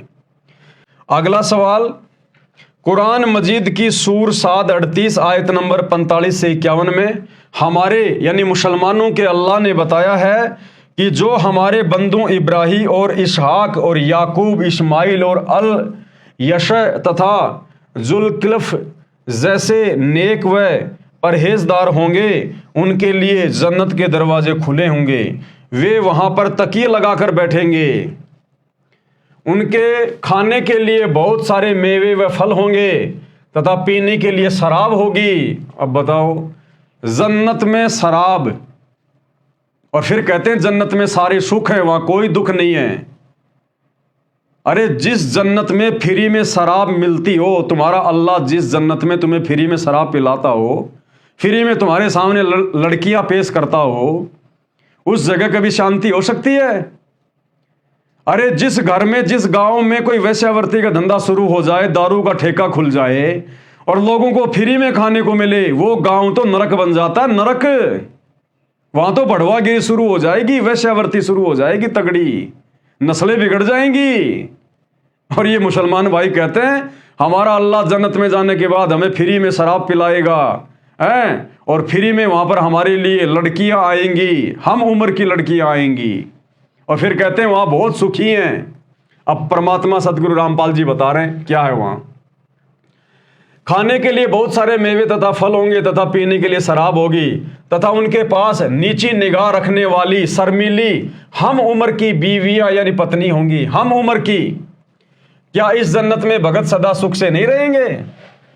उत्तर दिया गुरुदेव भगवान ने, जहां पर शराब पीने को मिलती हो तो वहां कोई कैसे सुखी रह सकता है तथा कैसे सदा रह सकता है? आप जी इसी पुस्तक मुसलमान नहीं समझे ज्ञान कुरान में पेज नंबर 62 पर पढ़ें, पहले वीडियो बन चुका है। सर्वनाश के लिए शराब पीना पर्याप्त है। और उसके बाद गुरुदेव एक कथा सुना रहे हैं पुराणों से कि मुसलमान भाई बहन जो कह रहे हैं ना कि जब हम जन्नत में जाएंगे, जब कयामत के बाद हमें कब्रों से निकाल कर जन्नत में भेजा जाएगा, तो वह हमारा अल्लाह हमें पीने के लिए फ्री में शराब देगा, हम उम्र की बीवियां देगा। तो परमात्मा कथा सुना रहे हैं कि नालायकों, एक तरफ तो तुम उसको जन्नत कह रहे हो और फिर कह रहे हो वहां फ्री में शराब मिलेगी। तो जहां शराब बिकती हो, जहां शराब पी जाती हो, वो जगह कभी भी खुशी नहीं दे सकती, वहां इंसान कभी भी सुखी नहीं रह सकता। एक घर में अगर कोई एक शराबी हो पूरे घर को बर्बाद कर देता है। एक गांव में अगर एक शराबी हो पूरे गांव की नींद हराम कर देता है। तो ऐसी जन्नत में सुख कहां, शांति कहां, जहां पर शराब फ्री में मिलती हो। पुराणों में कथा है स्वर्ग यानी जन्नत में हिंदू भाई कहते हैं स्वर्ग और मुसलमान उसको कहते हैं जन्नत। वहां पर नल तथा कुब्बर नाम के दो देवता थे जो कुबेर देवता के पुत्र थे। अब ये देवताओं का चरित्र बताया जा रहा है, उनके बेटा बेटियों के चरित्र, उनके संतानों का चरित्र। जिस स्वर्ग में जाने के लिए, जन्नत में जाने के लिए लोग साधना कर रहे हैं, इतना प्रयास कर रहे हैं, वो कितना घटिया स्थान है। यहां की तुलना में यहां से भी ज्यादा बकवाद है वहां, यहां से भी ज्यादा बकवाद। वहां केवल अपनी भक्ति का आनंद उठाया जाता है, केवल अपनी भक्ति का भोग भोगा जाता है। वहां जो कमाई हमने यहां की है मनुष्य शरीर में, कुछ समय के लिए काल हमारे को जन्नत में, स्वर्ग में भेज देता है और हम अपनी भक्ति कमाई को वहां बकवाद करके नष्ट कर सकते हैं। इससे ज्यादा वहां और कुछ नहीं है। तो देवताओं का चरित्र बता रहे हैं परमात्मा, उनके संतानों का चरित्र। स्वर्ग यानी जन्नत में नल तथा कुब्बर नाम के दो देवता थे जो कुबेर देवता के पुत्र थे। एक दिन दोनों ने शराब पी ली और एक दरिया के किनारे नंगे होकर उत्पात करने लगे। शराब के नशे में वो दोनों कुबेर देवता के बेटे, दोनों भाई, और नंगे होकर कपड़े निकाल दिए और नंगे होकर वहां पर अश्लील हरकतें करने लगे, उत्पात मचाने लगे। पास में ही एक दरिया थी, वहां पर अन्य देवताओं की बहन बेटियां, उनकी औरतें नहा रही थी और उनकी तरफ अश्लील इशारे कर रहे थे शराब के नशे में। उस दरिया में उसी स्थान पर देवताओं यानी फरिश्तों की पत्नियां, बेटियां स्नान कर रही थी, जो शर्म के मारे मुंह फेर कर दरिया के जल में गहरे पानी में खड़ी थी। ऋषि नारद जी वहां से गुजर रहे थे। नल तथा कुब्बर ने ऋषि नारद जी की भी शर्म नहीं की, उसी प्रकार औरतों की ओर अभद्र संकेत करते रहे। ऋषि जी ने उनको समझाया, परंतु शराब जो सिर में चढ़ी थी नहीं माने। तो नारद ऋषि जी ने शराब दे दिया कि तुम स्वर्ग यानी जन्नत में रहने योग्य नहीं हो। पृथ्वी के ऊपर जड़ जूनी में पेड़ों के रूप में उत्पन्न हो, दोनों की मृत्यु स्वर्ग में हो गई। दोनों पृथ्वी के ऊपर अर्जुन तथा जुमला के वृक्ष कालिदह नामक झील के किनारे हो गए। तो भैया जिस जन्नत में, जिस स्वर्ग में फ्री में शराब बढ़ती हो, वहां फिर ये होता है अश्लीलता, नग्नता, फूहड़ता, बढ़वागिरी, और फिर कहते हो हम जन्नत में जाएंगे। अरे फिर तो दारू का ठेका, ये जो बियर बार खोल रखे लोगों ने, ये फिर वो जन्नत ही तो है, और क्या है। अरे जन्नत में यही तो है। यहां जैसे बियर बार में जाओ, वहां पर शराब पियो, जो मर्जी करो, आप लड़कियों का डांस देखो, वही ऊपर हो रहा है। तो वो तो तुम यहां कर लो। अगर तुम्हें जन्नत देखने का शौक है, अगर तुम्हें स्वर्ग देखने का शौक है, तो किसी बियर बार में जाके देख लो, वहां पर क्या होता है। वही फूड़ता, नग्नता, अश्लीलता, वही सब कुछ वहां होता है। तो क्या करोगे वहां जाके? जहां शराब पीने को मिलती है और जो अल्लाह शराब का लोभ देकर अपनी इबादत में लगाता है, वह कादिर अल्लाह नहीं है, वह काल ज्योति निरंजन है, शैतान है, जो इस प्रकार का लोभ लालच देकर तुम्हारे कर्म फुड़वाता है। शतलोक के अतिरिक्त किसी भी लोक की जन्नत यानी स्वर्ग तथा महास्वर्ग यानी ब्रह्मलोक बड़ी जन्नत में कोई व्यक्ति सदा नहीं रह सकता। कबीर परमात्मा अल्लाह कबीर की ओरिजिनल जन्नत शतलोक के अलावा कोई भी प्राणी सदा सदा के लिए इस काल ब्रह्मांड के लोक में ना तो महास्वर्ग में रह सकता, ना स्वर्ग में रह सकता। केवल कुछ समय के लिए जाओगे, यदि तुम्हारे थोड़े बहुत अच्छे पुण्य कर्म हैं तो उसके बाद तुम्हें जहन्नुम में, नरक में पटका जाएगा, फिर 84 लाख योनियों में। यह 100% सत्य है। विशेष कुरान मजीद की उपरोक्त सूर 7:38 की आयत नंबर 45 से 51 में यह भी लिखा है कि जन्नत यानी बहिश्त में जाने वालों को हम उम्र अपनी आयु के समान आयु वाली बीवियां, पत्नियां मिलेंगी, जो नीची निगाहों वाली यानी बड़ी शर्मीली होंगी। इस काल ज्योति निरंजन अल्लाह, कुरान का ज्ञान देने वाले अल्लाह ने कहा कि जैसा मुसलमान भाई मानते हैं कि सब कयामत तक मरते रहेंगे, उनको कब्रों में, जमीन में दफनाते दबाते रहेंगे, जब कयामत यानी प्रलय आएगी सब जिंदा किए जाएंगे यानी जीवित किए जाएंगे। जो मुसलमान आज्ञाकारी अल्लाह के आदेश अनुसार चलने वाले हैं उनको जन्नत में, तथा जो काफिर यानी अवज्ञाकारी, बदी करने वाले हैं, उनको जहन्नुम यानी नरक में रखा जाएगा। अब विचार करो गुरुदेव भगवान क्या कहना चाह रहे हैं मुसलमान धर्म के भाई बहनों से। कोई तो 2 वर्ष का मर जाता है, कोई 10 वर्ष का, कोई जवान, कोई वृद्ध, कोई 80-85 वर्ष का मरता है। अब तुम मुसलमानों के अनुसार, और तुम इस आयत का हवाला दे रहे हो कि भाई जब हम जन्नत में जाएंगे तो वहां पर हमारे को हम उम्र की बीवियां मिलेंगी। हम उम्र की, हम उम्र यानी जो मुसलमान जिस उम्र में कब्र में दबाया जाता है उसी उम्र की बीवियां उसको मिलेंगी। तो मान लीजिए कोई लड़का 2 साल का होके मर गया और कब्र में दबा दिया गया, तो जब वो वहां जाएगा तो उसको तो 2 साल की बीवी मिलेगी, क्योंकि वो तो 2 साल का उस कब्र में दबाया गया ना। तो 2 साल की बीवी का क्या सुख भोगेगा तू। और कोई मुसलमान 60 साल का होके मरता है, कोई 80 साल का होके मरता है, तो वहां तो हम उम्र की बीवियां मिलेंगी ना। तो जो मुसलमान 80 साल का होके मरा, 90 साल का होके मरा और कब्र में दबाया गया, और जब वो जन्नत में जाएगा तो उसको तो 80 साल की बीवी मिलेगी, 90 साल की वो बुढ़िया मिलेगी। तो क्या खाक सुख है फिर वहां जन्नत में, जब 90 साल की तुम्हारे को वहां पर बीवियां मिलेंगी हम उम्र की। तो भाई ये तुम्हारा मनमाना आचरण है, तुम्हारी बुद्धि के दरवाजे बंद हैं। सतगुरु रामपाल जी भगवान ये अल्लाह अकबर आकर ये बंद दरवाजे अपना तत्व ज्ञान देकर खोल रहा है। भाई समझने का प्रयास करो, मूर्खता में मत जियो। कोई तो 2 वर्ष का मर जाता है, कोई 10 वर्ष का, कोई जवान, कोई वृद्ध 80-85 वर्ष का मरता है। उनकी हम उम्र बीवियां भी उसी आयु की मिलेंगी। 60 वर्ष के पुरुष की 60 वर्ष की बीवी होगी, 70 वर्ष के पुरुष की 70 वर्ष की बीवी होगी। ऐसे ही अन्य आयु वालों की दशा होगी। वे चाहे नीची निगाह वाली हो चाहे ऊंची निगाह वाली हो, उनको जन्नत में क्या खाक सुख मिलेगा। ये काल ज्योति निरंजन का जाल है, ये शैतान का जाल है जो तुम्हारे को भ्रमित कर रखा है मुसलमान भाई बहनों को। इसके द्वारा भ्रमित ज्ञान दिया जाता है ताकि सब मानव पाप करके यहीं जन्मते मरते रहें, नरक, स्वर्ग व अन्य पशु पक्षियों के शरीरों में भटकते रहें। अगला सवाल, ये कैसे माना जाए कि कुरान मजीद का ज्ञान देने वाला काल ज्योति निरंजन है? तो गुरुदेव भगवान ने उत्तर दिया, प्रमाण पवित्र पुस्तक कुरान मजीद में ही पर्याप्त है।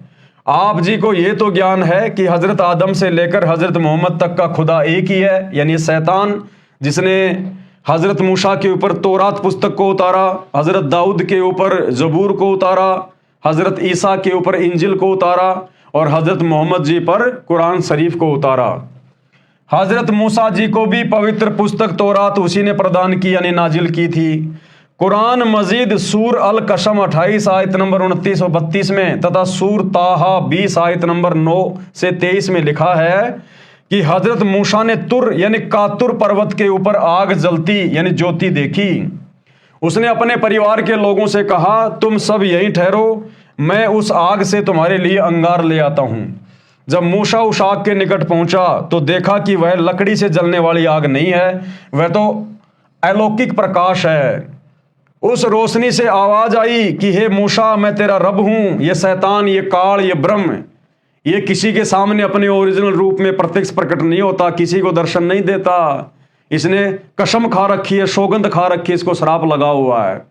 तो वहां पर वो प्रकाश के पीछे छुपा रहा और मूसा से कहा कि ए मूसा, मैं तेरा रब हूं, तेरा अल्लाह हूं। ये ऐसे ही भ्रमित करता है।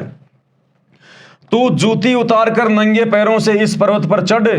जब मूसा कुछ दूरी पर रह गया तो उस ज्योति में से आवाज फिर आई कि मूसा, तू अपनी लाठी मेरी ओर फेंक दो। मूसा ने लाठी फेंक दी जो एक सांप बनकर चलने लगी। फिर कहा कि मैं तुझे अपना रसूल बनाता हूं, तुझे किताब की रोशनी देता हूं, आदि आदि कहा। इससे सिद्ध हुआ कि ज्योति निरंजन ये काल शैतान जिसे काल कहा जाता है, उसी ने मूसा को तौरात किताब उतारी यानी नाजिल की। वही हजरत आदम से हजरत मोहम्मद तक का रब है। इसने प्रतिज्ञा कर रखी है, इस शैतान ने, इस काल ने कसम खा रखी है कि मैं अपने वास्तविक स्वरूप में किसी को दर्शन नहीं दूंगा, सब कार्य करूंगा। कसम किस लिए खा रखी है ये आप इसी पुस्तक के पेज नंबर 183 से 228 तक अध्याय सृष्टि रचना में पढ़ें। श्रीमद् भगवत गीता का ज्ञान भी इसी ज्योति निरंजन, इसी शैतान ने, इसी काल ने, काल ब्रह्म ने श्री कृष्ण जी में प्रवेश करके अर्जुन को बताया था। गीता अध्याय 7 श्लोक 24-25 में काल ब्रह्म ने कहा है कि श्लोक नंबर 24 में क्या कहा कि बुद्धिहीन व्यक्ति मेरे अनुत्तम यानी घटिया अटल नियम को नहीं जानते, इसलिए मुझे श्री कृष्ण व्यक्ति रूप में आया श्री कृष्ण मान रहे हैं।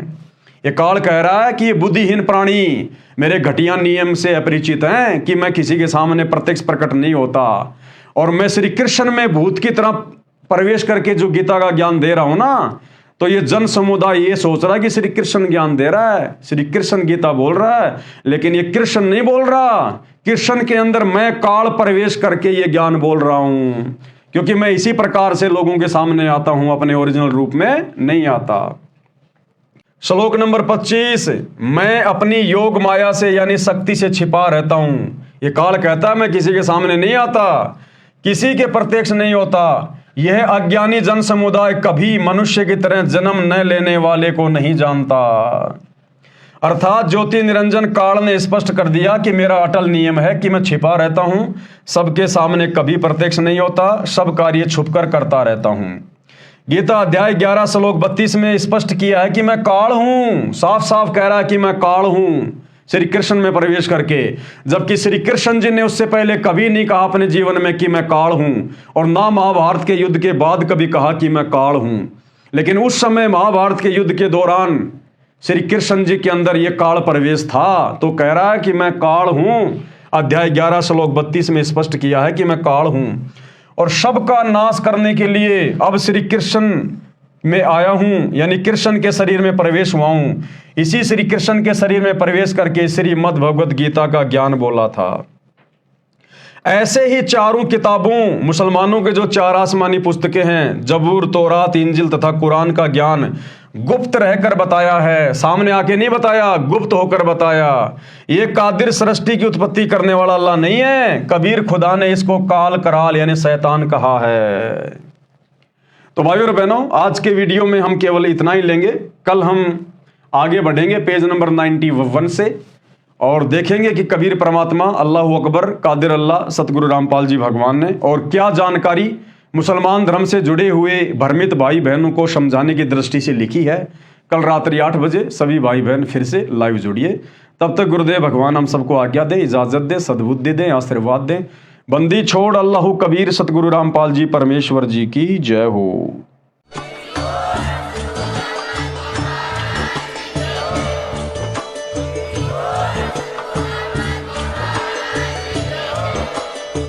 भाई जो गुरु वचन पे डट गए, कट गए फंद 84 के, कट गए फंद 84 के, कट गए फंद 84 के।